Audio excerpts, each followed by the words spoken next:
Alright, so how's it going, everybody? And this is another episode or another, part of the gray area.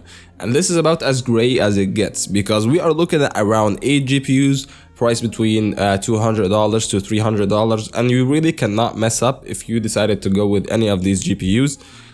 There's a lot of scenarios on why would you go with someone over the other one, and you can never go wrong.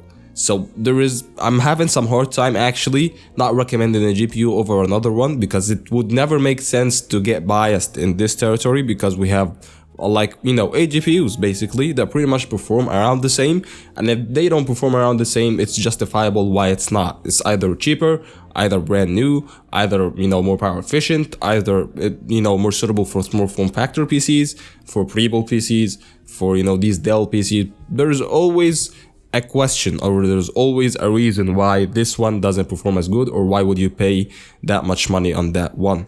So yeah, what we're looking at is basically an RTX 3060, an RTX 4060, an RX 6650 XT or 6600 XT, and RX 7600. We are looking at the RX 6700 XT, looking at a 3060 Ti used, we're looking at a 3070 used, and I'm pretty sure I missed something out, so I don't know. This is how actually packed it is. We're looking at the 2000 series GPUs, which is the RTX 2070, RTX 2080 Super. Yeah, these GPUs also perform around the same. So it's just packed. It's just packed with options, packed with GPUs, and you can never actually mess up. So yeah, what we're looking at is, first up, let's look at the cheaper ones. Basically being the RTX 3060 Ti. And in my opinion, if you decided to get the GPU for under $200, this is the best value for money GPU that you can actually get on the market right now. As I told you, this is the healthiest category for a GPU right now. It's just you can never mess up. So the 3060 Ti is a GPU that only requires an 8-pin power connector, and it performs as good as something like an RTX 3070. There isn't that big of a difference, and it's only 10 to 15% less than the 6700 XT. So that puts it in a really good price bracket. If you decided to get it used, it's usually around $200. When you look at the RTX 3060, it's not as good in terms of performance, but it's got 12 gigabytes of VRAM. So if you're doing video editing, if you're doing anything that requires an extra 4 gigs of VRAM compared to the other GPUs, this would only make sense, and it's one of the most usable GPUs on the market or on Steam.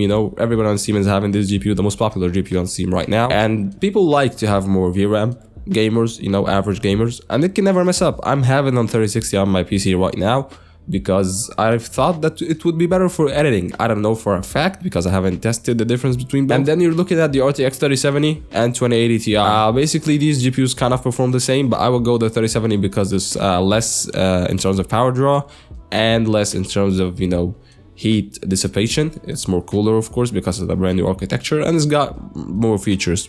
So yeah, this is also a really good 1440p GPU. It's more comparable to the 6700 XT in terms of performance. So yeah, you cannot also go wrong with that one.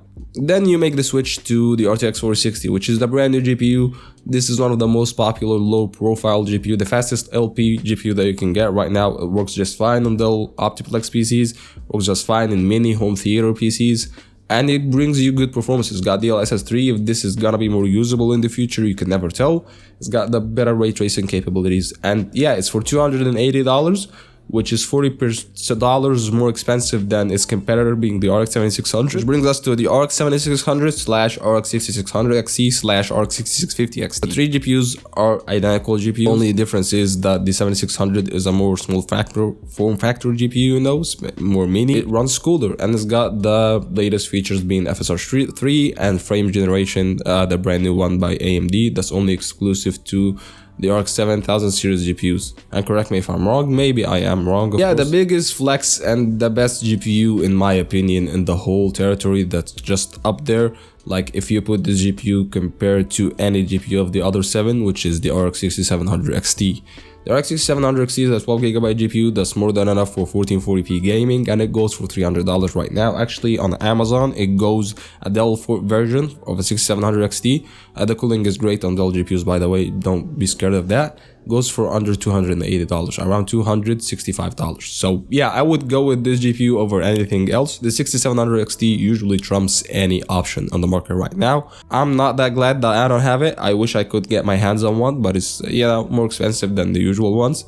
But yeah, the 6700 XT really trumps out. You'll never mess up. There isn't any favorable GPU option in my opinion. Just what you could get for a good price is the best option for you. If they're all bad pricing, if they're all good pricing, get the 6700 XT if you are into gaming. If you are into other stuff other than gaming, like video editing for example, it's usually Nvidia GPUs for the CUDA acceleration. So yeah, that's been it. If you like the video, press on the like button. For the service that, kind subscribe, and I'll see you in the next one. Peace.